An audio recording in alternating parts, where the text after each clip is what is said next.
Let's go. Harry Relf, how are you? Yeah, I'm good, thanks, man. Seems weird asking you how you are after we've been hanging out for ages.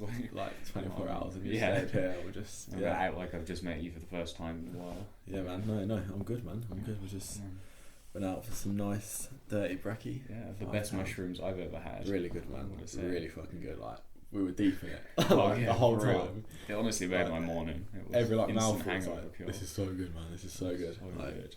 And it's not even. It's like the breakfast you have and you don't realise you need it until you've had it. Yeah. It was just... Yeah, because when I woke up this morning I was feeling like, I don't think I can eat anything. No. But then as soon as that came out I was like, man, I've got to do it. There's something about just like dirty breakfast that just do it for me. Like, I don't know what it is. You can go anywhere you can eat at the fucking Ritz or whatever, man. But you go to like a cafe like that for like £5 where it's like greasy spoon breakfast in it, basically. It's just they're the one, man. So like I like dirty breakfast and also like pizza as well. Have you ever been to the one in Central? There's like it's near I can't remember what what's the area called? Fuck. Somewhere it's like centralist, but there's this pizza place. In London? Yeah. And it's I can't remember what it's called, but I went there once and they did like a breakfast pizza. But it was like straight up like you get like a massive pizza for like £5. Really? So good, yeah. I can't think. Where would that be? It's near Covent Garden actually. I was trying to think because I was going to say it's near Slam City Skates, but yeah. So if you come out of Covent Garden, and then I mean I'm like doing directions with my hands, but it doesn't mean anything. Like, it's like 5 minutes from Covent Garden. Okay, like, is it like Franco Manca Pizza?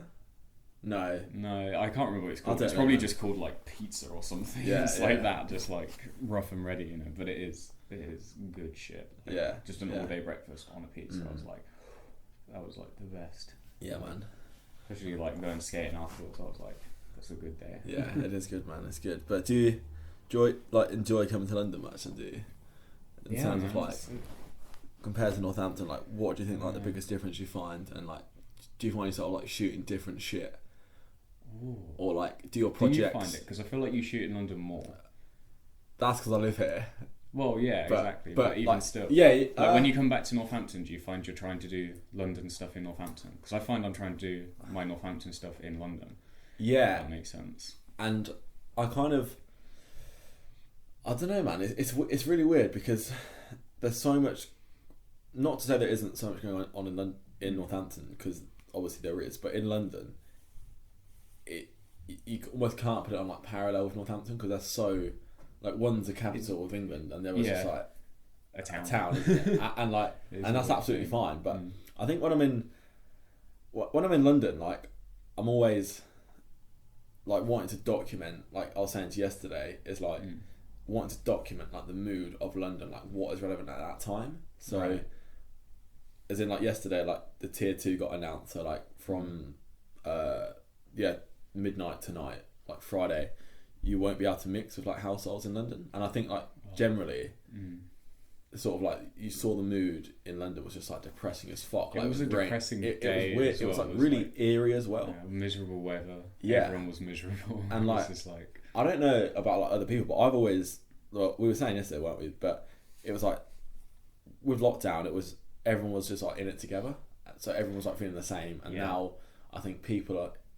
It's quite subjective now, isn't it? Like people have got different experiences because some people are still having to shield, some people are like off doing their own thing, and that obviously depending where you are, it's like affecting how you can live in a way. Like in London, exactly. I appreciate like London's got that like metropolitan bubble where it's just like people have their beliefs and that's that. But then sort of like in the north of England, like they're very much against like London at the moment and like the south because obviously there's more restrictions up north. Yeah, but then, because their bars and stuff have closed again, haven't they, or something? I was hearing.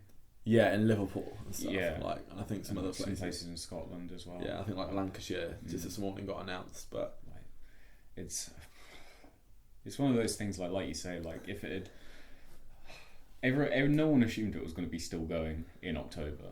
You know what I mean? They didn't. Like most people didn't even think it would get to us. But partly because they don't want it. Like they assume that because they just didn't want it to be there in October. Well, yeah, exactly. And I think people got so sort of complacent. I can't. What's the word? What word? Complacent. Complacent's right. Yeah, that is a word. Yeah, like in when lockdown, like all the restrictions got lifted, like in July time. So it was like that 2 months of just like people just went off. They didn't go off the rails, obviously, but people just was like, I'm so fucking fed up with this shit now. I'm just gonna go and live my life. And I wouldn't say it's come back like to bite us and stuff, because first of all, like the testing has like gone up so much. Like they're testing so much more now than they were in lockdown. I think like in lockdown they were only getting like something like 12,000 tests a day in the whole of the UK, and like they were trying to push for like 100,000. Like, I don't know too much about it, but the reason why the R rate has gone up is because they're testing more. Well, that was the thing. What kind of happened in Northampton? It seemed like the testing centre opened, and then like within a week of that opening, all of a sudden on the news they're like, oh, infections have gone up in Northampton, acts now for a local lockdown. It's like, well, you're testing more, so surely that's... Like, no, I want to believe that they're smart enough to have taken that into account. But mate, also, I don't know. I don't fucking know. Like, I'm like... I'm not going to be one of those people that just says, like, oh, the government at the moment, because, obviously the government like have not got a fucking clue like what's going on, but aside from that, like, no one does. Like, no one actually knows what's going on, and I think it's really annoying, like sort of going on to like talking about sort of the art industry. What's happened this week with like Rishi saying about like restart. He was basically just like, go get a job, you bunch of hippies. It was essentially it was. But it's obviously, I'm not going to get into it because like everyone knows that predicament, and it's like probably piss everyone off. But at the same time, like, during like lockdown, I was really like, I thought like Rishi, who's like the financial. I know of him. Yeah, I feel like everyone. What does he do? He's just like, I don't know. He just talks. I should know this, man. Makes but noises he did really well with like the furlough scheme and dealing with writing off a lot of debt for the government, and I think he did like help out businesses. So I don't think people should be too like anti Rishi, because he has done a very like good job of that. But I mean, I'd never heard of him until like a few weeks ago. I'm so out of the loop of stuff because I just gave up on the news after a while. I was just like.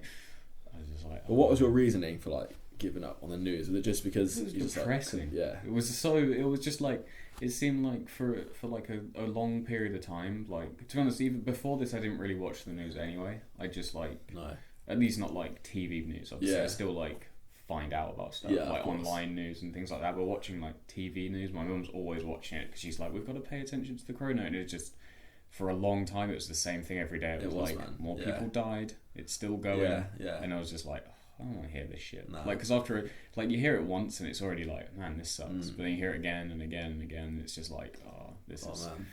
This is just it just sort of became. Like, I know, like it's a bit of a cliche, but it just became like Groundhog Day, didn't it? Just seeing the same stuff over and over again, and it was just like that news conference. But it feels like a lifetime ago, man, doesn't it? Like it does in that like lockdown. So long. It's just the most. It feels long, but it doesn't, because like. Obviously it feels long, but then I think like me trying to remember stuff like before COVID doesn't seem that long ago. Like the fact that 2020 is actually like almost over is crazy to me. Like this year now. Just gone. Yeah, it has. Just completely just wiped out. Yeah. It's like, so in that sense it's like, well, where'd all the time go? But then at the same time it's like everything's dragging.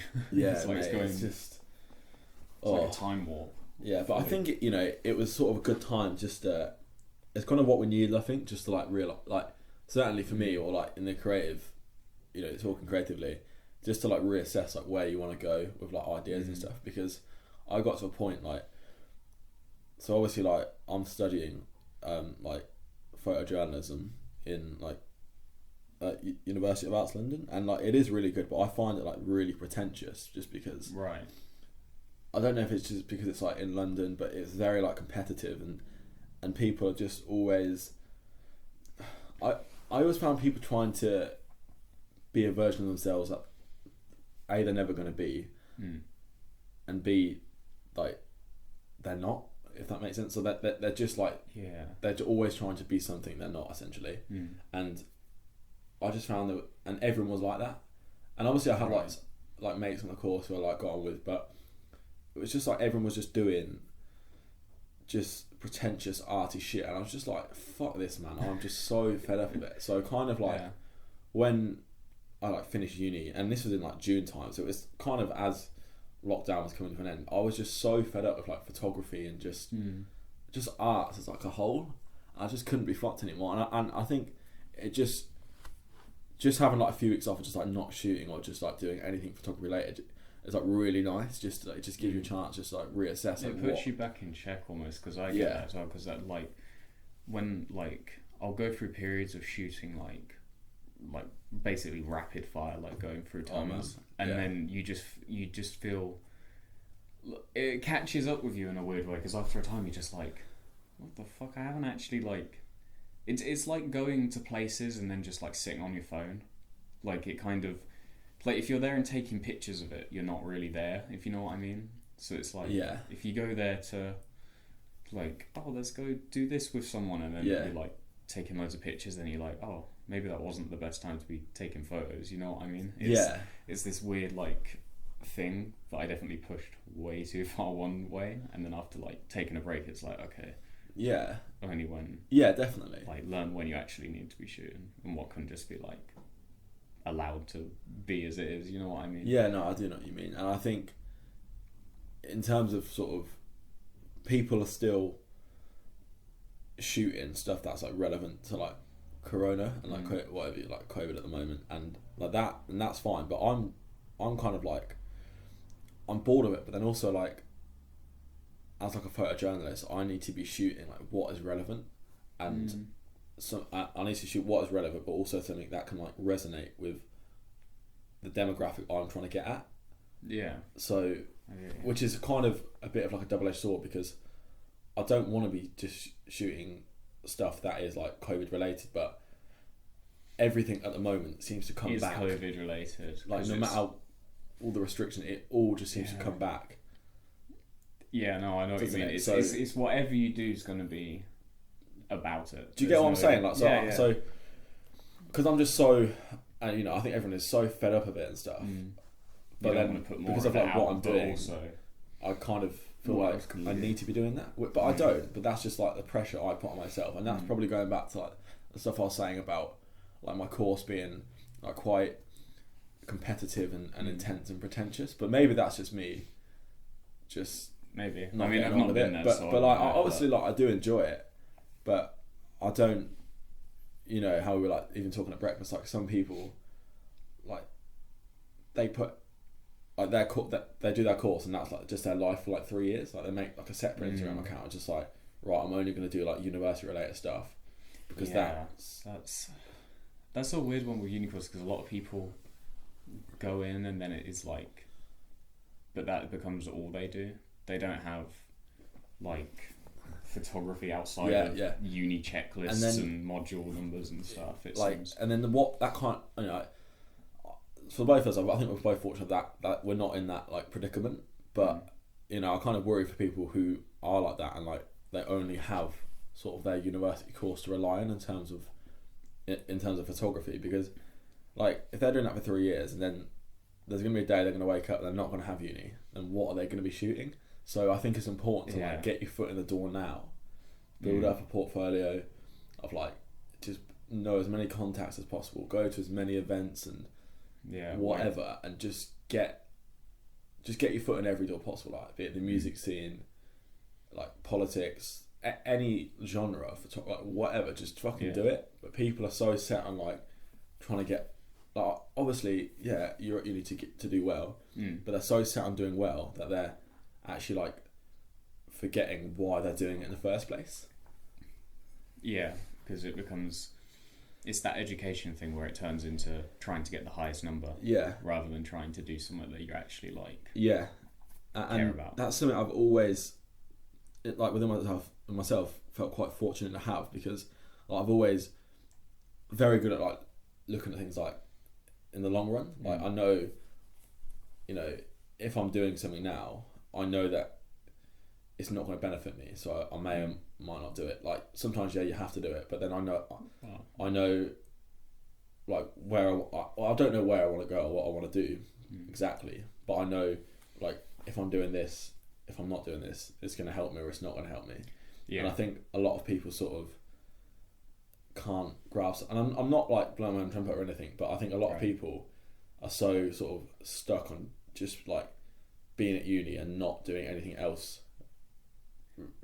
Yeah, no, I get what you mean. It's a hard balance though, because sometimes it's like, sometimes uni stuff is like all encompassing, you know, because sometimes it is like there's a lot to get through and you just get like stuck into it. And stuff. But then also it can become a thing where people are just doing the coursework to get through it and then going out. Like, you know what I mean? Like, there's that side of it as well, and it's a strange thing, creative courses, because I feel like I don't know what you like. I want to say normal courses, but you know, like the history or like English courses and things like that, kind of you can get away with that, but like creative courses, you almost need to like immerse yourself in it as much as possible. Otherwise, it's why are you bothering? You and know I think I'm gonna be like a bit biased here, but like, you know, photography is like the best way. Like, I can do that. Like, just immerse myself into something. Like, try and understand like a particular like subject or event going on is through photography. Like, if I'm not, you know, I wouldn't say like I find it hard to like express like my feelings, whatever. But I think photography definitely helps me do so. I get what you mean. It's like it's sort of, once you photograph it, it makes it easier to understand. In like a weird way. I don't know. It's hard to describe when I'm trying to think of like examples or whatever. Which I guess is why there's a lot of COVID photography stuff, is because it's a situation that no one really understands, you know, so photograph it, and then hopefully afterwards everyone can look back and be like, oh, this is what was happening. Apparently also because obviously people's experiences of COVID are so different, like literally everyone has had a different experience, so what they're photographing is different to how anyone else would do it, or my experience would be. So that, I think, again, that's why I find it so hard to even do work that is like COVID related, because I know that it's not going to resonate with loads of people. So well, that's why I think a lot of the COVID stuff already that's being put out, like exhibitions and things like that, or like books, they always seem to be collaborative. So it'll be like taken from either like an open call of photos, like that one, was it the Queen was involved with or something? They did like a countrywide one, and there was a picture of a little girl that won. And then there's been a few others, but they're always like a group of people all putting their stuff surrounding it, and it is like a variety. There's very few people doing like individual projects about COVID. And I think that's probably in part because, like what you say, it's like everyone's experience is different, so you can't have one person's version to get the whole picture. But also, it's like this whole COVID thing has been about being alone all the time. So I feel like all of a sudden everyone's like desperate to do something to make a community in some way. I agree. But it's just, it's got a, I think I'm sort of at a point now as a creative, like, because there's not a lot, sort of like being in London yesterday, for example, generally you walk into London, it'd be packed, there's so much going on. But I found it at times, literally I had my camera on me at all times, and walking around it, but I'm like, I just don't know what to shoot. And I get like these weird sort of creative and even like mental blocks. And I'm just like walking through like London, I'm like, I'll go out, like yesterday, like I said, was just, you know, just document the mood because of what happened in the news, but I just couldn't, I don't know, sometimes I just, some days I've just got the balls to go up to someone and just like take a photo, and some days I just haven't. And yesterday I just wasn't in that. I think it's all about flow. And like, if you're in a flow of it, you're going to keep just adding to that flow. So I think it's like you almost need to like start off as like in there as possible, because I think the problem with photography is because like you always want to take good photos, but sometimes when you first go out you kind of have to just press the button and like waste a frame just to get the feel of taking a photo, rather than it being a mental thing. You're thinking about taking a photo and you're like, well, you have to like break the seal almost, you know, like, especially when you're shooting street, like, because it's always that first, if you're shooting other people, then it's always that thing where you're like, am I going to get beat up? Am I going to get confronted? And then once you press it and nothing happens, it's like, oh, okay, let's go. And then, you know, you go off and you just keep doing it, and you're in that state. Yeah. And you're not as concerned about what other people are thinking when you're doing it. And Yeah, stuff. no, I feel you, man. Mate, my nose is literally, I need to blow my nose. Can we just like pause this? Yeah, no worries. Oh. And we're back after so people are quick going to break. know that I've just like had a there's runny a nose. pause. Yeah. Oh, okay. Yeah. So fill them in on the information, but Yeah, cool. yeah. What we're going to talk about the podcast you sent me, the secret history of the future. I can't remember which, because I think it's a series, isn't it? And it was a specific episode, but that was like really crazy. But it was about like deep fakes and stuff, and how I think just the whole idea is just how technology at the moment is just like consuming absolutely everything, and just that idea of, you know, with social media and how, again, it's going back to people just trying to be like a version of themselves that are not, which is such a cliche, because I know like you always hear like, oh, on Instagram you only see like the best version of people, and that is true, but what is it? It's an edited down version of people, isn't it? It's just what they want you to see. It is.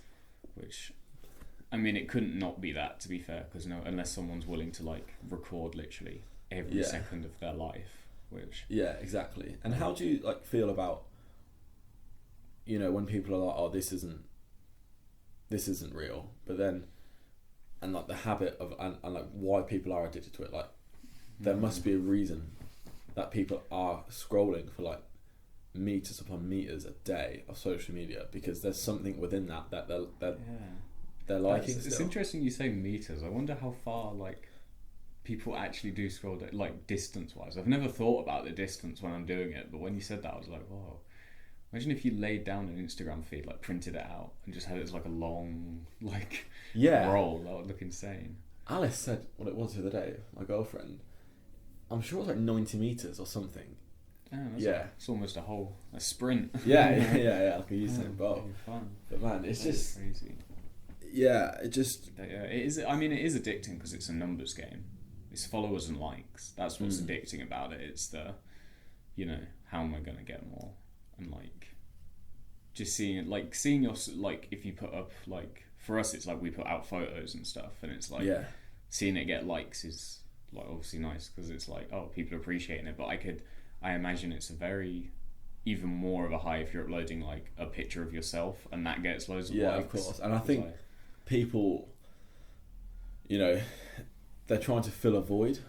So like an insecurity, like people, if they're feeling down, you know, they'll put a photo of themselves, and if they get loads of likes, then you feel a bit good because it does release. It's like you've set up that dopamine pathway. Of course, and that's what does it. It like fires off. But you physically get that just being on social media, and like I met with a photographer on Tuesday morning, and we're just gonna be doing some work for him next week. But we were just talking, which was really nice because we were talking for like 2 hours just about like so much, like wasn't even necessarily photography related, but just building up like a relationship. And he was just saying like he makes more of an effort to get off his phone than to go on it, and that is like that saying something like how quickly like technology has just like consumed us. And it's like part of us now because there's just like it's not even like if you meet someone, it's not even like really a question. It's like, do you have your phone on you? It's like, yeah, of course you do.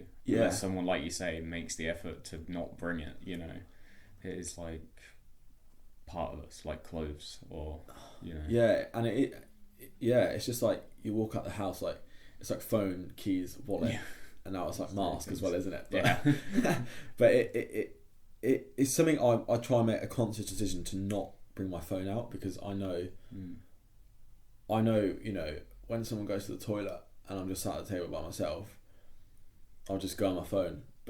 And then I always sort of find when you're not on your phone, people actually look at you because it's like, oh my god, he's just sat there, like just like looking at his surroundings without being on his phone. And I think like just a really good quote I read like a few years back, was just like, fuck your phone, keep your head up. And it's so like simple, but it's just like it's so meaningful. Like just there's nothing more annoying like than, you know, when someone's, you're walking down the street and someone's just looking at their phone, just like walking straight into you. Like my dad was always like, if people do that, I just like bump into them or something, which I'm sure it doesn't, but it's just saying it, whatever. But it is really annoying. It's like if you're in like such an amazing place, and people are just like consuming everything through their phones, like what enjoyment are you getting out of that? And there's got to be a reason. Like you go to like a really famous landmark and all people are doing is taking photos of it. They're not even enjoying it. But they experience it through the phone. And I want to know like why, like what. Well, I think what is that reason? I think it comes back to photography, and we're at a point now where it's like in that podcast where there was when they introduced photography to that was it Papua New Guinean tribe? Yes. And then they started going back to the podcast. Yeah. But they started literally wearing the photos like on their foreheads of themselves, and then introducing themselves through the photographs. Well, it's sort of I think photos when it first like came into prominence, they were like a status thing. It's like, if you don't have your photograph, it's almost like you're just forgotten. Yeah, you're not real, and you die. And then you've always talked about this thing recently about if you have your photograph, you never really die. Like that is some deep. Well, you last as long as the philosophy. Because photographs used to be physical objects, so they'd be printed on paper or on sheets of metal if you go way back and stuff. So yeah, of course, you'd last.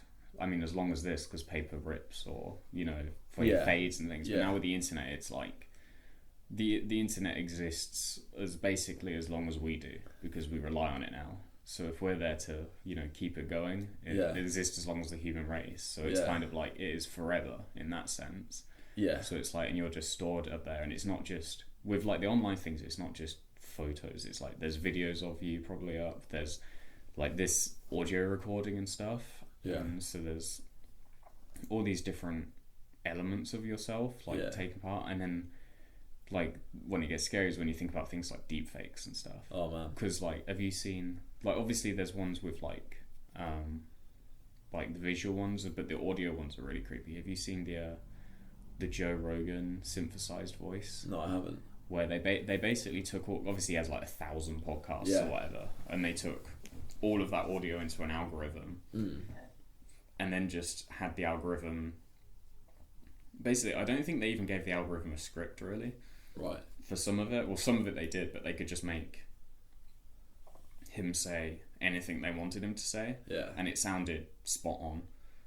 Like you wouldn't be able to tell. Like when you listen to it, you're like, oh, that sounds like Joe Rogan just talking. Yeah. But it's not. It's a machine. Yeah, but I guess you probably think that because it's just an audio. Like it's not. There's no visuals behind it. Yeah. It's just I've seen one of Barack Obama. And it was literally saw it as soon as I watched the listened to the podcast about the secret history of the future, and they are good, but also they're kind of scary because if people are able to do this, like for the president, for example, like they can do anything, like and people who aren't like that astute wouldn't. Yeah, and they're getting better. Even within the year, they got infinitely better because it used to have restrictions on it, like it needs to be front facing, similarly matched faces and stuff. But because it's a self-learning AI, it's got better, so it can do profiles or them looking at different angles and stuff without artifacts and things. But I was gonna say the process of even getting that you'd have to have so many. And photos from different angles. Yeah, but that's the thing. The amount of photos it needs, because it's learnt how human faces work, is it's gone from needing 10,000, so it had to basically be celebrities and things. Yeah. Down to 100 or less, and it can do it. So that means you could easily make them with your friends. Because it's not hard to find with social media and stuff. Find 100 pictures of your friends. Not at all, man. And it's going to keep getting. That number it needs to be able to pull it off successfully is going to keep getting lower and lower until it's could probably just do it off of one. Yeah, it's mental. I wouldn't be surprised. Mental, isn't it? And it's in that sense because there was an exhibition a couple of years ago where they essentially it was a deep fake Salvador Dali, and it was an interactive thing, and they basically had Salvador Dali at a new Dali exhibition after he's dead. But he's not dead because he's there, And it goes back to what you're saying, you never really die. And once it I think the last thing before it's just too indistinguishable is when you can synthesize how someone thinks about things, so they can have no ideas and things after you're dead, but they're how you would have thought about it. And then it's like, oh shit, what have we done? You know what I mean? Where are we now? That's just like a complete mindfucker, though, isn't it? Yeah. But it is interesting. I was going to ask as well, like, specifically with your, like, what you're doing for university, like, what is it exactly you're trying to, like, get at and achieve, like? Because when we spoke on the phone the other night, and you explained it, like, we spoke so much, but then I was like, wait, what actually say again? Because there's so many different avenues you can go down. Yeah, I mean, there was at the time, it was a lot like broader, and it's kind of locking in on this like sort of photography and death sort of idea, which like photography and death have been linked for ages. Like if you look at most texts, they bring it back to the idea of like it is that idea, you get a picture of your loved ones, so then, you know, the younger ones will remember you after you're gone, and you have that part of yourself. So, yeah, but I think like with the internet and the digital version of it, it's corrupted that to the point where it's like we were saying just then, it's like very strange to the point it's just like like, and I guess, you know, with photography in the new age and how it keeps a person, I'm not going to say a legacy, because I think a legacy is another thing. Yeah, that I can see what you mean. Keeps someone alive, if that makes sense. Like legacy genes, these are things that, you know, like they're passed down like generation to generation. That's probably why there's so many stories about like great grandparents, because there wouldn't be that like photographic evidence of that.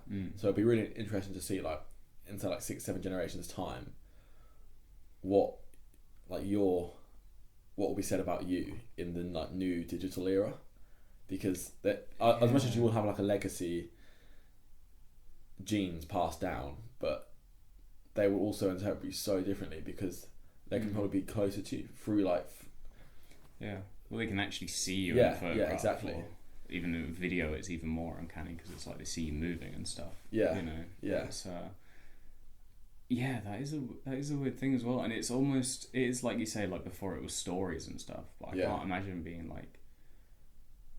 like someone being like, oh, he has this story about this, and then they go, well, where's the photos? Yeah, you know, like that didn't happen.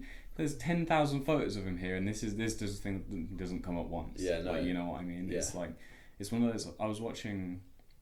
It was like about skateboarding and stuff, but there was one bit where it was talking about like skate photos. Okay. And he was like, the reason skating and photography go hand in hand is because if you don't record it, it's like it didn't happen, because no one. And I think he said like no one can believe you can jump over a bin just on like foot, never mind on a plank of wood. Yeah. You know, because it's like that level. But like nowadays, because we're photographing everything, it means everything becomes kind of unbelievable to the point where it's like, you know, Pixar, it didn't happen. You know what I mean? Yeah, of course. But then again, you know, with like new digital era, with Photoshop and that, you just don't know what to believe, do you? Like, I appreciate like skate photography is a different. It is slightly different because and it's like sports. There's strong ethics on that, things like that. Because there's a famous basketball one where a photo looked. It was like some guy like reaching up, and the ball looked like it was up there, but the ball was originally like just barely in frame. So he'd like edited in a new ball, like a bit lower than it actually was in real life, just to be in the frame to make the picture better. But then once they found out, it like ruined his photojournalism credentials. Yeah, because they were like, he's like faking stuff. It happens quite a lot in photojournalism. Like people change stuff, and like really minute changes sometimes can be like get you kicked out. Like truth and reality. Like there's so much we talk about so much in like university, and just like how as soon as you manipulate an image, it just changes how you perceive it. And also I think this is going probably a bit more like photojournalism, but I think the photographer's got so much power when they hold a camera. Like that is they have so much power and responsibility. Like they can tell any story they want within, like, say if I'm just sat here, right, and like, we've got this wall. If I shot you sat there, right, with that backdrop, so those 4 vinyls, it would say so much about you if I shot you against that mirror where there's like makeup brushes and shampoo. It's a totally different thing. But it's still a picture of me in this room. And it's just like mental that kind of every photograph, then again, it's not real because on like the photographer is choosing how they want that subject to be presented. It's basically the closest thing the closest to real you can get it is as like the photographer's version of someone, like how the photographer perceives someone, if it's a portrait anyway. That's or how the photographer perceives things. But it's like it's easy to fake stuff, like just from moving the camera slightly. It's like like even in news TV is like a big one where you flip through one with extreme right wing bias and one with like did you see that thing when the whole Jeffrey Epstein scandal came out, and there was obviously he had like a massive affiliation with Trump, just like powerful rich men knew each other, but Fox News did they ran a story on Jeffrey Epstein. I don't know exactly what it was, but it was just it might have been that he died in prison or something like that. That was fairly recent, wasn't it? I'm not sure. It was fairly recent, but I think it was like December, dude. Yeah. No, so, but I saw it on Twitter in the summer, but you know how like some tweets just like sort of re-emerge, don't they? And it was so in the picture, the original picture was Donald Trump, his current wife, Jeffrey Epstein, and is it Ghislaine Maxwell? Oh yeah. She's like really in the news at the moment. Yeah. But what Fox News had done is they'd cropped Donald Trump out of the image. Oh yeah, no, I remember seeing this actually. That's like one of the Fox News are probably the biggest one of the biggest news outlets in America. Yeah, next to like, Fox News and CNN basically is their 2 big ones. And like they're literally like dicing with death there, aren't they? But like doing that, and it just proves how much, even after a photograph has been taken, you still have the choice and power to do what you want with that, and that will in turn determine how people perceive it. And you know, going back to what I said earlier about people being astute and not recognising that, some people wouldn't even know. Well, because it's so subtle. Yeah. It's like, just be honest, when you watch TV, you're only really like half paying attention anyway. Yeah. So most people wouldn't even notice it, you know. Oh, man, and there was a famous one it was an election for something, I'm not sure whether it's presidential or how long ago it was, but basically it was like a bar chart. Right. And basically, you know, bar charts you put in order, right? Yeah. So this one they had like the person who was up front, then the next guy, and then they put one who was like last before the guy in third place, and they were like slightly close. Yeah.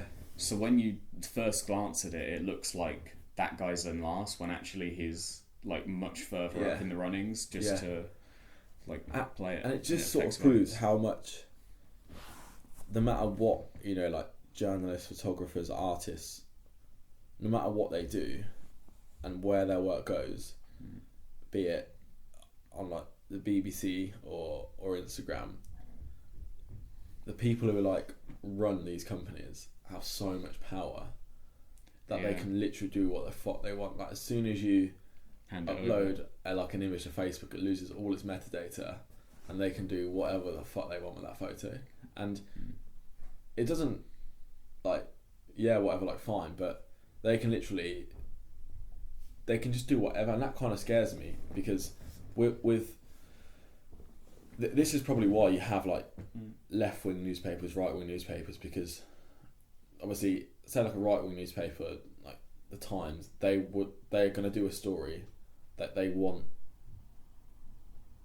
the right-wing people, like their demographic, they're going to do it so it suits them essentially. So it just proves no matter what the reality of the event that's happened, the media outlet, the newspaper will manipulate that story so it's for their bias. For their bias, yeah.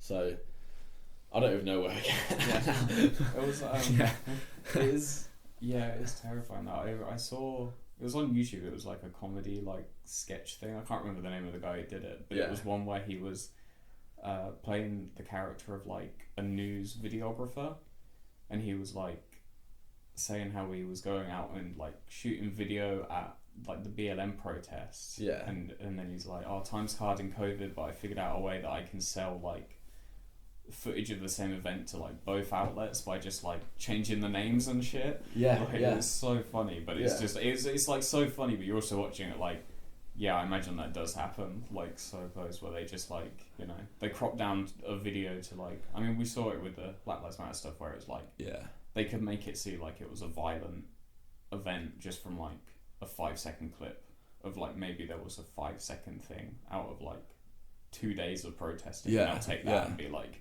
that's what it was like. Yeah, and I think like having those, like,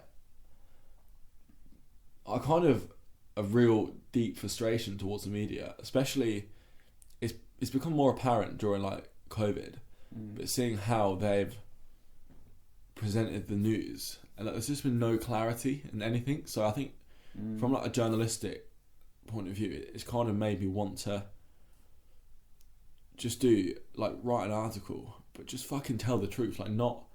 I don't want it to be left wing or right wing. I just want it to be like, this is what's happened, and that's it. Period. You know, and so many. The news is all about like clicks now and likes, but and that's the thing, when it gets mixed up in like it's social media algorithms as well, and then someone can watch one like slightly biased video to like one side, and then they'll get like, just for the rest of their scrolling for the next 6 days is like extreme bias stuff, and then they get manipulated. I just can't get my head around it, and like why. Just how like it can manipulate you so much, and people like hold these like strict absolute ideologies based upon what they see in the news, and they don't even know, like no one knows what's going on. It just scares me, man. Yeah, it is weird seeing people who are like super ideological in that way, like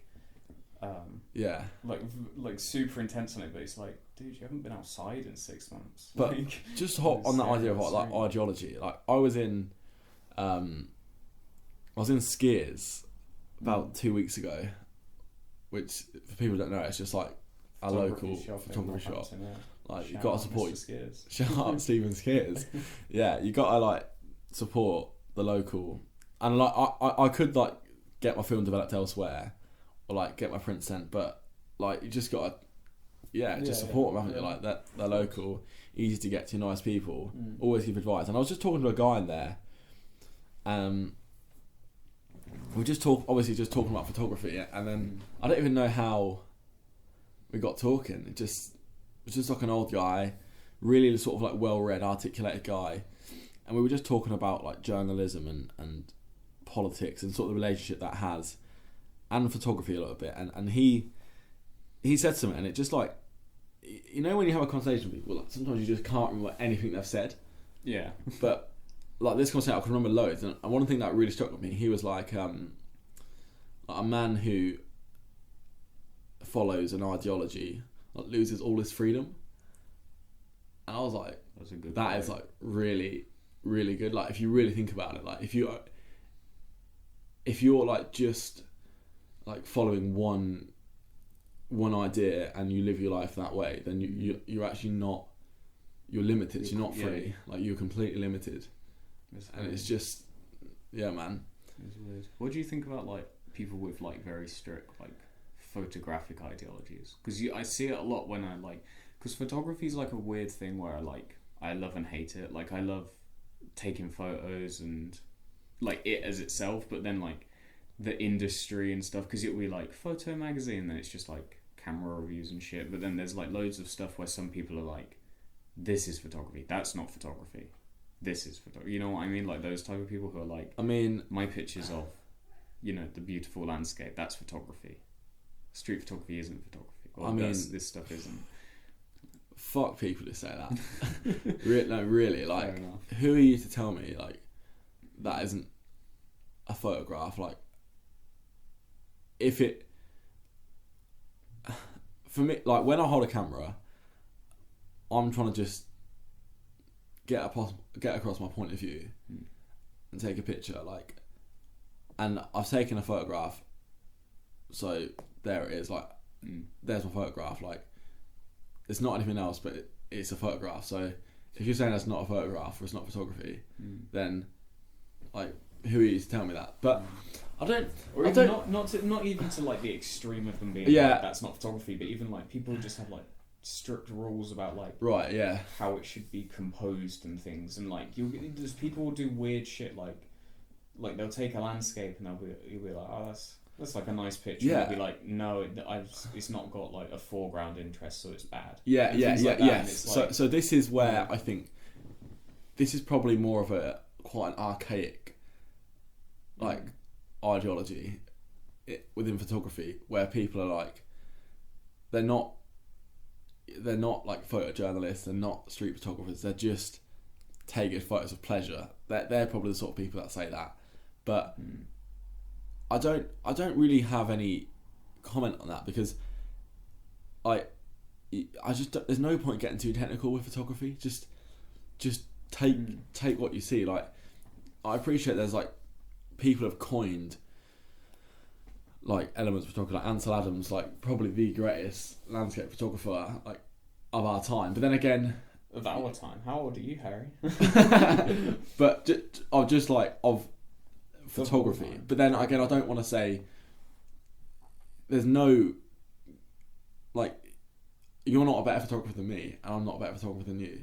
Like, yeah, there are shit photographers and there's really good photographers, but there's a certain level. There's the way I see it is like there's people who are learning and figuring it out, which like you always are, but there are people who are like trying to figure out photography, like the basics and stuff, and then there are people who are, you know, there's that certain level where it's like you get to a certain point and it's like they could in theory do anything, it's just more about picking what they want to do, if you know what I mean. So it's you understand it enough to be able to go and like, oh, I want to do this, I do this, and you'll figure it out even if you've not done it before. It's like when you're super learning, it's like you're going to fuck up a lot because you're learning.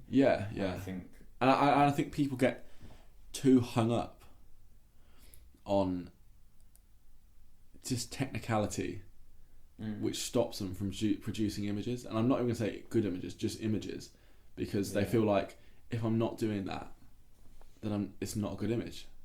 But I think that has a lot to do with how photography is marketed.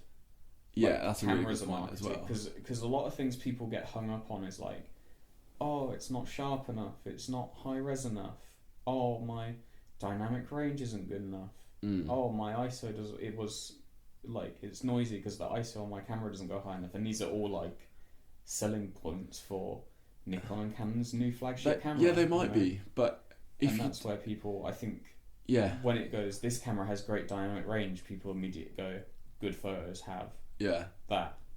Good photos need to be done through that system. You know? That's what we're being told. They know best and follow that. And I think it's important just to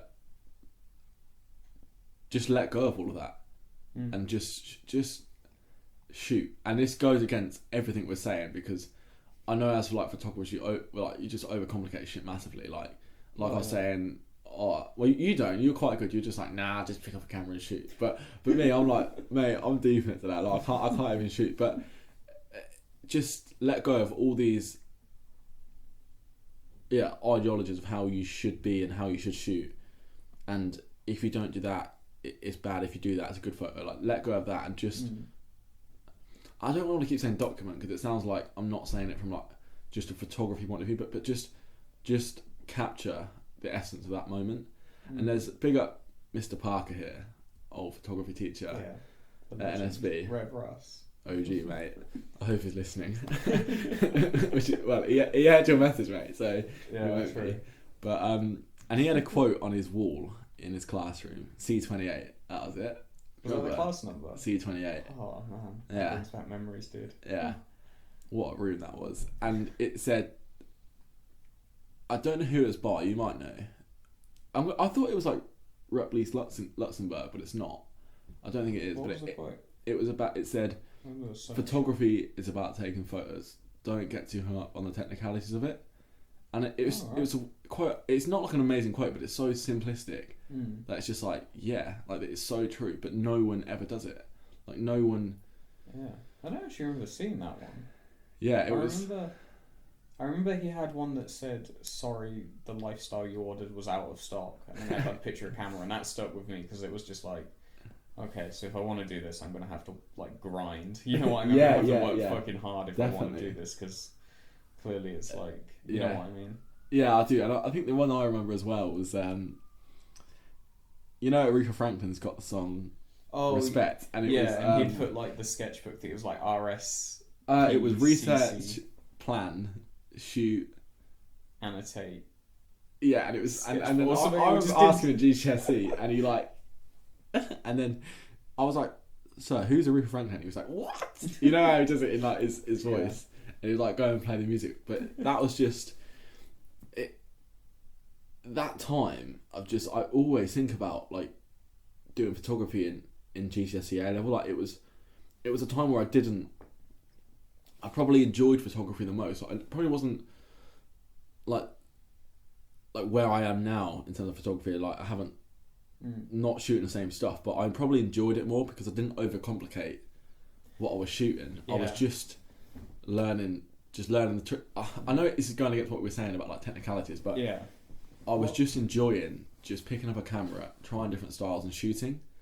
And it's kind of weird, like when you finish that and then you're left to shoot, you're free to shoot whatever you want to shoot. You're like, I don't actually know what I want to shoot. But then kind of being in that class, it gave you like a purpose. Like this week we're going to do Kusuzum or what are these other ones? What was the Japanese one? It was like Wabi Sabi. Wabi Sabi. Yeah. What was that? What did that stand for again? It didn't stand for anything. It's like two words. No, but it'd just be like, today we're doing Muflabu. Just wait, what was... Kusuzum was like stillness within scenes of motion, wasn't it? And then like Muflabu was multiple flash burst or something. But like each week you just think of a new like acronym. You just be like, it could be anything. Even I think one like a few weeks is like cubism. Yeah, do you remember the start of the GCSE? And then you'd be like, so what's your acronym for that? And then the next lesson you'd just be like, it's just like he was just an eccentric teacher as well. I can't remember if this was the A level or the GCSE, but I remember one time he went in, he like literally we all sat down. And then he just wasn't about for like 10 minutes and everyone was kind of like half doing work. And then he came out of the dark room playing like that flute thing or whatever. And everyone was like, what? Like he just came out like, like nothing, like, but you could see like the way he was going about it, like, I don't know what you're looking at, nothing's out of place. Like, he just wear like his... He just wear those hats, wouldn't he? I think he had that massive hat on. It was like King Julian from Madagascar. I just remember it just being like, it was perfect though because it set up just this, like that classroom was just a space to be like creative, to be yourself, and that's what you need. Like, I just remember, I don't know if you ever like had a bag of sweets in photography, but he wouldn't even be like, can I have a sweet? He just put his hand in and just take like 10 of your sweets. I'm like, sir, what are you doing? He's just like, and he like, I really genuinely like, all serious now, like really look up to him because he was just so eccentric. It just kind of, it just made me just want to be like the best person myself, and I don't think he realised the effect he had on people. And like I was in 2017, like I went to Malawi with him for like 3 weeks, and he was just the most chilled out guy you'll ever meet. Like so nice, and we were just having a chat, and me and him, we like always just have like really long, deep chats. And he would never. I always deep shit anyway, but he would just always be able to like rationalise and just reason with everything I could say, and then. We were just like, I think having breakfast one morning or something, and then he said to me, I don't know what he said. I was like, "Sir, what is the point in that?" And then he came back to me, and honestly, God, I think about this probably every day. Not necessarily him, but just this. And he was like, "What's the point in anything?" And that just any problem I have or situation I'm stuck in, I'm just like, what is the point in anything?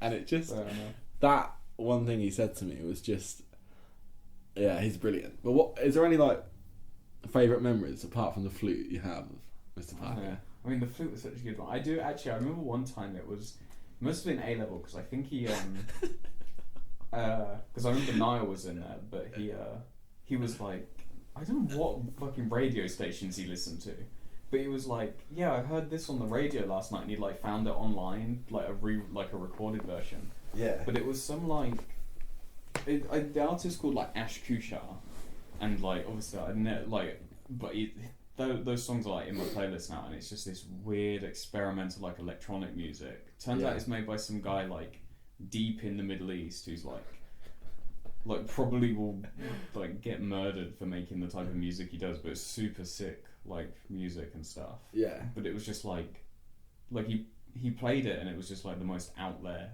shit I'd ever heard in my life. I was like, what the hell is this? Yeah. Like, you know what I mean? And then and then I was like, you know, mate, he was just mate, he was just brilliant, but let's not fanboy over Mr. But yeah, give him too much of a shout out. Yeah, a whole 20-minute shout out. Literally, I think the thing is when you're talking, you don't realise how long you've been talking. Like last night, I don't want to say this on the podcast because we had such a good chat last night for like an hour, and I thought it was just like 20 minutes, but we were just talking for so long. Yeah, it could have. It honestly could have been a podcast in itself if we weren't like slurring every other word and it sounded terrible. Yeah, but and you said probably one of the most beautiful things you've ever said, which was right. What I say because I can't remember. I can't remember it exactly, but we were talking about that the tribe thing again, and we were talking about how like once people started getting photographed, that's when we became aware of ourselves, you know. Yeah. It's like, and that became like, and then we had to like figure it out, and then you said it was kind of like before people were photographed, they were like latent images. Yeah. Which is like the photography term for like when it's been exposed but you haven't developed it yet. Yeah. And I was like, that's a good one. It's like they're there but they're not there yet. So yeah, they're there but you're not. Like they don't see it. And I think it's that thing. Once you're photographed, it's like you say, like you take pictures of me in front of these records, then I'm like a music guy all of a sudden. Or you take in front of this mirror record. Yeah, you know what I mean. Yeah, it's like, and then those things, like I think people, it's like say Instagram's always like cropping down, so people need to like try and feel like they have to figure out like a list of terms to refer to, like what I'm a skateboarder, a photographer, and things, but it's like. Everyone's probably so many more things than that. You know what I mean? And it's like, not every like tiny little thing you do has to be like a big hobby or like a way of you trying to make money and stuff. It can just be like, oh, I enjoy fucking, I don't know, like I'm trying to think of something. Like, but we judge people, or we think people judge us based upon our Instagram is really sad, isn't it? But I think people do, because it's like, how many people, like, you fucking meet people online now, and like people get married online. Like I know a couple you met on Tinder, and now they're married. Yeah, exactly. And I guarantee those people, like the first way you got a feel for who that person was through their Tinder profile, which is pictures and that list, or they went on the Instagram and tried to figure out who they are as a person through those images. Yeah. Before just meeting them. You know? Yeah. I was just thinking about Mr. Parker, like, do you remember the chairs, just the chairs in the school, they're like this plastic that they sort of don't deal with vibrations very well, and we were just sitting there, and it was just, I used to always go in at lunchtime in like GCSE and A-level, and you know how you just walk in and just sit there with his music on, like blaring, just not giving a flying fuck. And I don't think he realised anyone was in the room, but he was just sat like at his desk, and he farted so loud. and he just looked at me and just, you know that giggle he used to do. I was like, I do not know any teacher that would just even think about farting, and he just did it with so much confidence, man. Oh. Which I tell you what, I do remember when do you remember there was that time where I opened my bag and that just massive spider crawled out? No. So we were like, I think it was like an end of a lesson, so I like when I was gonna put my sketch book away, but as I opened it, just like this like huge, I don't know where it came from, it was like got in my bag from like wherever, but like, just like a massive house spider just crawled out and like went under the desk. Yeah. And I didn't realise like we were all like laughing about it, I had no idea what this spider were, but Mr. Parker was like, no, I'm like deadly afraid of spiders, like seriously, like was that. Like get it, no, you guys have to kill it, and he was like hotched up on the chairs like proper like shit. Oh, what a man. Funny. Yeah. Such an interesting teacher as well. I'm so glad I had him, because like I don't think if I just had like a normal teacher for photography, I wouldn't have given a shit. And I think he like inspired me to do photography without even doing anything. Just him being him inspired me to. Well, it was just a classroom space that didn't feel like a room where you had to sit, look at the front for 45 minutes and copy down what was on the board, you know? It felt like a bit more... But he would... Mate, this is going to be like half an hour just talking about our old photography teacher, but just like, he was probably like the best dressed teacher. Like, true. In the school. Like, I remember like showing a picture of him to my mum and she was like, "Ooh, he's a bit of alright." But like, he's just such a cool guy. Like, had the best shoes on, like churches. He knew all about shoes, didn't he? And he introduced us to like some of the coolest like even like when he did actually, you know, get around to teaching us. It was like he'd introduced us to like some of like the coolest like photographers you could find. As a like, because I didn't realise like when I went to uni there was a lot of like people like us who weren't really aware of like photography like names and stuff, like you are, I'm not. Yeah, but like I feel like I'm only aware of it because like Mr. Parker got me interested in that, because I thought it was always like about just like, you know, wedding photographs or like commercial stuff, and just trying to scrape a living together. But then like he introduced us to like Eggleston and like Ripley's Luxembourg and stuff like that, and it's like you know, there's like cool shit and people working in like really unique styles, and it like I still try to follow some like aspects of how Eggleston shoots, being I'll take one photo and walk off, but I've got such a really, it's not even a habit, but this idea of like perfectionism when I take a photo, like it's got to be like this, so I'm going to spend this long doing it, but because I've spent so long doing it, I've missed what I'm actually trying to shoot in the first place. And just by, I wouldn't say taking time, but just shooting that one photo and just letting that be what it is. Like again, go back, like it's not technical, it's just a photograph. Yeah, and I'm like the other way. I try like the idea of like working a scene. Like people say, I really struggle with. Like I just. What do you mean? Like, because a lot of photographers say, oh, if you want like street photographers as well, you look at some of them and they go, yeah, the best way to do it is to work a scene. So you see something that has like potential, and then you like. It's like the difference between like hunting and fishing. Like these are like fishing photographers. They'll sit at a spot and wait for the right thing to happen, and maybe they'll take, you know, 10 or 20 different photos from different angles and stuff. As I really struggle to do that, I tend to just wander around, and then if I see something, then it's just click it and then just go. Yeah, and you're like, when we're out and about, like it's always you'll be talking and I'm like, hold on a minute, Joe, I'm just gonna be standing there for 5 minutes, just take a photo, and then it turns out shit. Like we shot so much film over the summer, didn't we? Like over those like night shoots and stuff. Yeah, and they were like really good and stuff, but some of the films turned out absolute like shit. And I remember like we were on is it Fish Street? No, Gold Street. Yeah, I remember. Yeah. When you. Yeah, and we were like, and I spent ages like trying to get these photos by outside of that granny. There was like that heist, wasn't there? These guys went into the what was the jeweller's called on the corner? St. Michael's jeweller. On the corner at the top of Gold Street before you go down, Oh, was it? Yeah. And those guys like broke in, and that granny like like smacked with a handbag. That was brilliant. Like that has got to be set up as like comedy sketch or something. But I was taking a photo there where there's like a cool sign, which is like nice lighting. And I spent so long trying to get it right. I was like, oh, I've got like Kodak Portrait 400. It's going to turn out really nice. And it was just shit. And maybe it was the way it's printed. Like, it might look different when I scan it in and manipulate it a bit on Photoshop, or Lightroom. But that really annoys me. Where like again, going back to what we're saying, you get so hung up on the process of doing it that you're just missing the photo itself. It is a. You look a bit concerned there. You're like, what the fuck are you on? No, I know what you mean. Like, it happens, but I just like, I don't know about you, but I have a weird relationship with Kodak, like portrait. I have a weird relationship with photography, mate. No, because I really like it as on like when I shoot it through.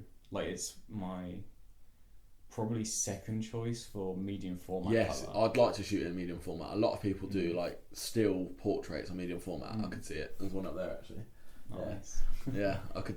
Yeah, but the 35mm version, like I shot it on when I had the Olympus trip. I was like, oh, I'll do some on, because I was always doing Colour Plus at the time, and then I was like, oh, I'll splash out on some portrait, like treat myself. It's like you know, £10 a roll. Yeah, £10 a roll. It is now. Yeah, yeah. But yeah, I was like, oh, I'll try it out. Maybe it will just add to it, and it just. I think it is one of those. It's a weird one because it is special. Film stocks are specialised, and it's kind of weird that Portrait's got this massive hype train around it. If you've noticed, like a lot of people are like, Portrait 400 is the best one, but then it's like, if you're shooting portraits or you like that style, but if you try and do other stuff with it, it's suddenly very hard to work with. It's not the best if you like black and white photography, is it? Like, well, yeah, true. Yeah. But even if you go out and try and shoot like even just like street or landscapes with it, it just doesn't come out right. I find. Yeah. Maybe it was just me, and I was just not willing to keep investing in it. But I probably didn't realise that at the time, which I'm glad about. Like, there's so many mistakes I've made in photography so far that I'm like, well, I probably won't shoot Portrait 400 at night again because it clearly didn't work. And another one as well, I know it's probably not as relevant now because we've taken way over like 10,000 photographs, but do you know Cartier-Bresson's quote, like, your first 10,000 photos are the worst, which is relevant if you've got a film camera, because 10,000 photos probably takes a long time, but you could shoot 10,000 photos in a weekend if you were like really going ham. So like, I wonder how many photos, like, do you ever think about that, like how many you've ever actually taken? You know, you can get the count on your camera. Yeah, but that's on a digital camera, isn't it? Yeah. As I shoot mostly film, I'm not willing to sit and count negatives, dude. Do you know what? You could technically do it if you had, I don't know, 36 negatives. You could just go through the pages. But that has got to be from the time you pick up a camera. Yeah, to count it. Find some real old ones as well. Yeah. Like, crack open the archives. Like, but I'm so pedantic. I don't know about you, about storing like my negatives. Like, I do not ever want to lose them. Like, ever, because they're the prime backup. That's what film is for me. Because a lot of people are like, why do you shoot film? And like, for me, like, recently, one of the most important things is like, it's it's safe. Like, because it's like with digital, it's like it's stored on. You store it on your computer. Yeah. Maybe you put it on the cloud. Yeah. Which, like, but for me, it's like I have my photos on, obviously they're on Instagram, which is like last resort if I have to start pulling them off Instagram. But I have a cloud version, like a hard drive version, and then I have like the physical version as well. So I have like 3 copies of every photo. Yeah. And so if like, unless there's a fire and everything, there's a fire at my house and at, Google Drive or whatever as well, then I'm fucked, but fingers crossed. But I do genuinely admire, I'm not just saying this, like the way you just go about photography, because you don't get too hung up on anything. You're very good at just like, I'll shoot when I want to shoot, and I'll just where has that come from? Because like when we were having breakfast, I was saying, like, in terms of people on our course, like I can be quite different to them, but we've both like been to the same school, both done same teacher in photography, both at uni, but completely different styles. But somehow can talk about it for days. Sort of, yeah. But then our styles are different, but our philosophy on it is quite I similar. tell you where mine came from was when it was year 12 where Mr. Parker introduced, like, because he gave us that list and on there was the Wabi Sabi stuff, and I picked it because I was like, I don't know about you, but I'm always like leaning into like unfamiliarity and shit, because I feel like no, I'm not, and that's something I need to start doing with photography. I mean, I don't know whether it's necessarily a good thing or a bad thing, but it was just like everything else was like reflections and like, you know what I mean? I was like, I know what these are. This is the one I don't know what it is, and like I like to do that in especially academic projects, because it means I have to do the work to actually figure it out. Sometimes I'm just like, reflections are, and I'm like, if the examiner doesn't know this, then they don't deserve to do it, and then I don't do any work. But from that, it was when I discovered Moriyama's work, and that just blew the lid on what was possible, because before it was like I was very like technical minded, and it was just like you just produce a like technically good photo, and that's how you do photography. Like I was like when I started, like for those like the first 2 years, it was just like about producing technically good stuff, but it was so boring. Like none of those photos I look back and go like oh, I like those for photographic reasons. It's like, mate, at best it will be like, oh, like there's one maybe of like Aston Martin that I have, and I'm like, because we had a friend called Aston Martin, I was thinking like, what, you're like a car? I'm like, oh shit, remember that guy? But just like, quickly on that point, why would you name it? Like, if you knew, really, like... It's a once in a lifetime opportunity, Yeah, but then I feel like I would have done it too. I can't blame him that much. Yeah, but then again, I think it's worse if you can't help it, like if your last name is Bates. Yeah. Like, I don't say it, but fair enough. Master Bates. But. It's like me and my brother have shared middle names. What was it? King. King. Yeah. So I'm Joe King, and my brother's Saul King. And then my parents said if they have another, they'd call him Wayne. Mate, that is brilliant. Oh, that is so funny, mate. That's brilliant. What were we on about? Photography. Aston Martin. Yeah, what was it?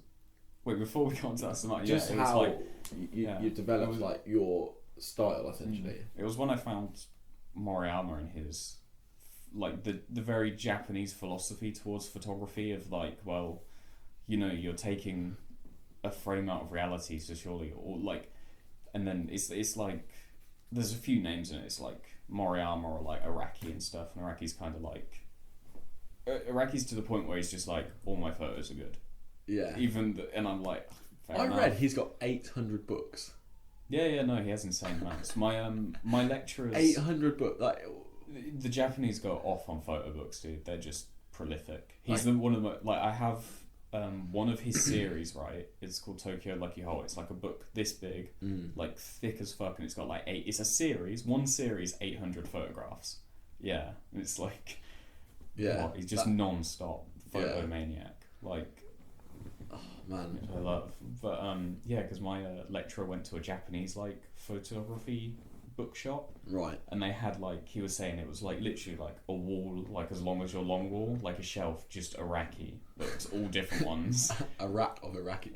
Yeah, literally. It's like insane. But once I found that stuff, and I was like, oh, it is like, oh, you can do anything with this.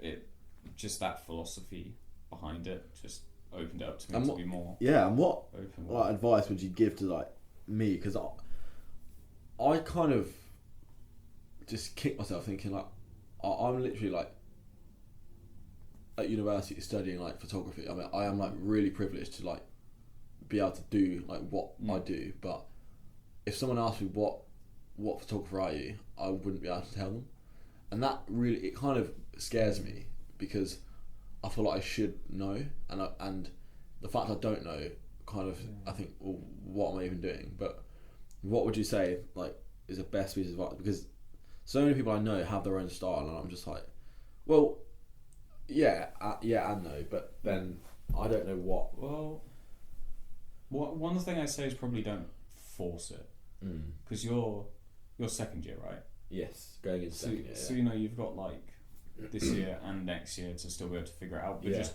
shoot as much as possible, and then just like look back at your photos and like elements, like even if it's like a tiny part of one photo, you're like, oh, that's cool. Yeah. Just try and focus in on those elements and just really like refine it basically until your photos start looking more and more similar, and just but make sure it's some way that it like gets you stoked basically. Like don't do whatever you think. It's like a very sort of like for me now, like looking through like a roll of film, picking out which ones I'm like not that bothered by or which ones I really like. It's like kind of gut feeling. There's no, because I think like which is completely different from when I started, when I was thinking like, oh, this uses the leading lines technique, this is the golden rule, so these ones are good, but these ones are just shit because they don't do that, even though I might actually like those more, because that's what I kept thinking. Like I'd have these photos that I'd shot to the rules that I was just like, these are the good ones, and then these photos of like my friends or more casually that I actually like would protect more. And then I'm thinking like, well, surely those are the good ones, like, so it's a tricky game, like finding a style, but it is like just shoot, like it's like you said earlier, like just go out and shoot stuff. Like I'm literally contradicting myself because no, I need to listen to my own advice a bit more, but I kind of think, well, I don't want to sort of set myself to one strict like photographic ideology. I kind of want to be able to just well, I mean, you can try other stuff out. It's probably good to try other stuff out, because like last year for me it was like trying out like doing a lot of large format stuff, so I was using 5.4 and that's obviously the complete opposite of like say like the point and shoot cameras that I like.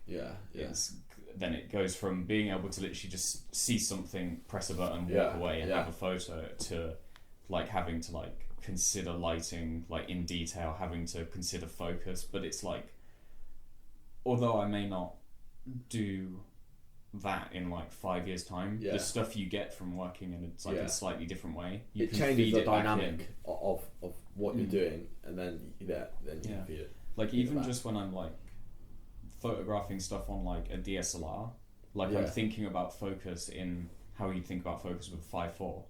Even though you can't get the movements, I'm still considering like I notice now, like if my camera's not perfectly like aligned, I notice distortion in the shot that I used to just not see when I was shooting. And that's stuff. good, you can sort of do that. And to have that knowledge of it, and not it be like, because before it was like overlooking, and it's like I'm trying. It's another NSB teacher. I think it was a history teacher. He was talking about like, I think Connor Tupai or something asked like, what's the difference between being clever and being wise? And he was like, he drew up like this quadrant. Oh, it wasn't thing. The really posh pretentious. Mr. Reed. Mr. Reed, was it? Yeah, basically. Yeah. But he drew this like cross thing, and he put like, so there's like 4 types of knowing, if that makes sense. So you have, if you split it into 2, it's like knowns and unknowns, but then you have known knowns, so it's like I know how to count to 10. It's a tongue twister, isn't it? Yeah, no, it really is. And then you have known unknowns, and known unknowns is like wiseness. It's like, oh, I know I don't know about that. But you also have unknown unknowns, where it's like you're not aware of it. That distortion was something I wasn't aware of now, but now I like know about it. And that's kind of it's just sort of, you've got to figure out where you can push it every time you do something, like what direction can you go in that's like, it's like in when we were doing A-level stuff, they always talked about like, oh, you need to experiment's where it's at, and I feel like the experiments at A-level level are a bit forced, because it's like, do this stuff where every other student's done it and you know exactly what's going to happen, but like when you're working, experiments get a bit more subtle and things like that, and it can be like just tiny little things like start using flash, or just see what happens, and just or even like start deliberately moving the camera when you take a photo, or just whatever it is, just to sort of see how that, it's kind of like testing your philosophy to how you shoot. It's like you just, well, how like I believe this way, but then I'm going to do this thing just to fuck it up, and then you know, come back and reconsider it, and then it becomes like it can only grow. You know what I mean? It's like Yeah, that's good. it man. just strengthens it and adds to it, if anything. And I think that's how your style gets more. Because a lot of the people think about style as like just like a filter you layer on top. Yeah. It goes like like it's deeper than that. Like, you know, it's down to like who you choose to shoot when, like, and like why you're shooting something and what different things mean to you. It's like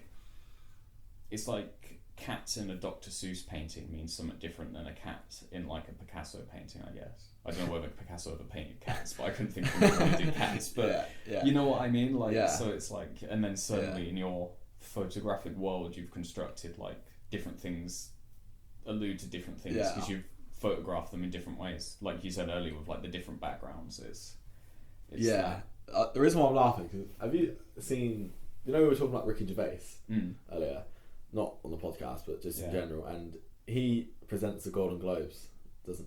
By the way, good point what you just said. Like, I want to say, and you know the Golden Globe Awards, and he presents them like every year, right? And did you ever see? I didn't see it, but the film Cats. It was like the live action. Oh, it came out last year. I didn't see it, but I remember seeing it had like really bad reviews, and he was like, one of the reviews was like, I don't know what it means, but it was like, cats was the worst thing to happen since dogs. I just thought it's so funny. But what I was also going to say was, and I want to hear your like opinion on this, but do you think, well, I think this photography itself is its own genre of philosophy? I can see that. It's deep, man, but because you can see that in like anything that's sort of you know, one of those things that you don't need to do, if that seems weird, but like because for me like I skate as well, and like that's what I was when I said earlier, like there's people who are learning, and then there's like that level where it stops being about who's better and it starts being about, like you say, it becomes like people who can treat it as like what's their philosophy towards it, right? Because for me there's like a philosophy to like skateboarding and stuff.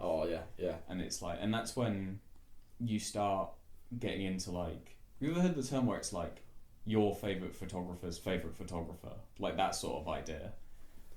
Like, and I hear it, and I don't know whether I've seen like a photographer that's like that, except maybe like Moriyama, because I feel like people who aren't into photography tend to look at it and they're like, I don't get it. Like, then, you know what I mean? But there's this is what really bothers me. Then how can you not be into photography? Like, photography is a whole, is just philosophy. Like, that is so deep, but it's just a way of seeing the world differently. And I think because like certainly like yourself and I, we do see the world differently. Photography helps us sort of articulate that how we see it. That makes it is interesting, because it means like when we're like, I don't get like, you know, there's some people who just like don't have hobbies. I don't get what like that cats and dogs. It's not even that funny, but sorry, like, go on. When it's like that idea of seeing the world, I do. When you see someone who like doesn't really have any hobbies, I'm like, what do you do when you're walking down the street? Because for me, it's like I'm looking for photo opportunities. Oh man, or horrible, if it's like sometimes you just like can't. If you can't, all the time.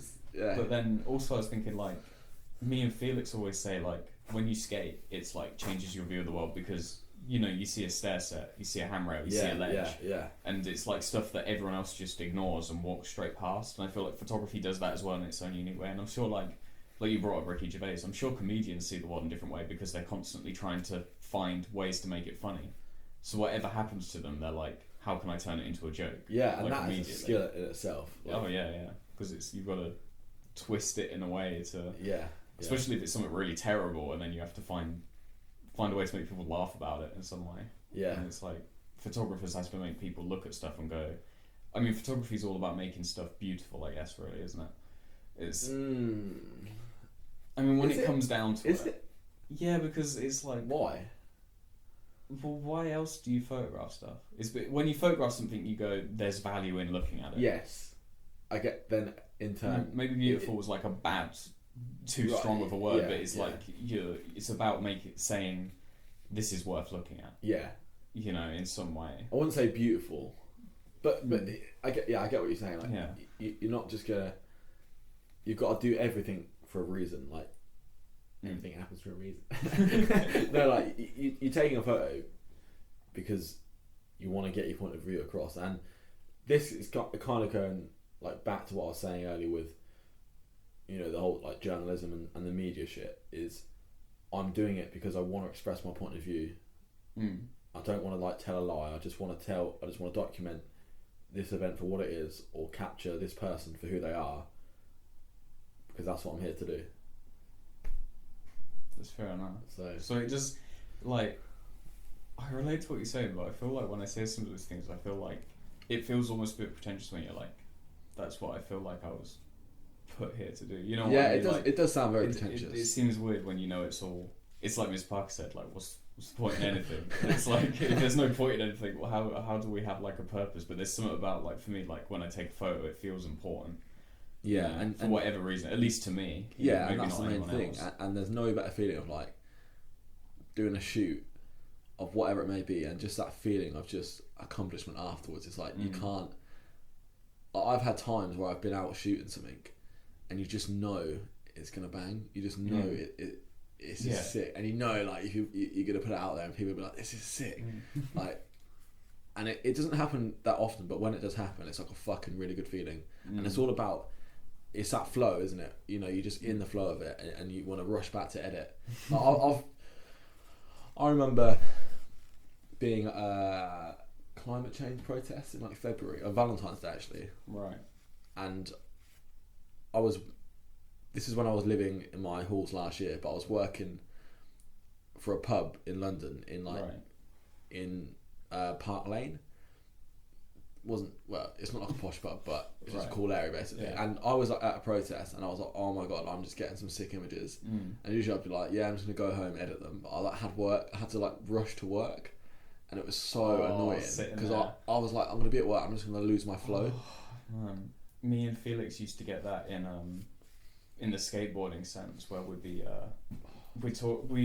we never really spoke about when we were at school, but it was only like after we finished school, we'd like reminisce about school, and like, do you ever remember when we were like saying to each other, like, do you ever remember like sitting there, you'd be in a classroom, and suddenly you get really stoked to go skate?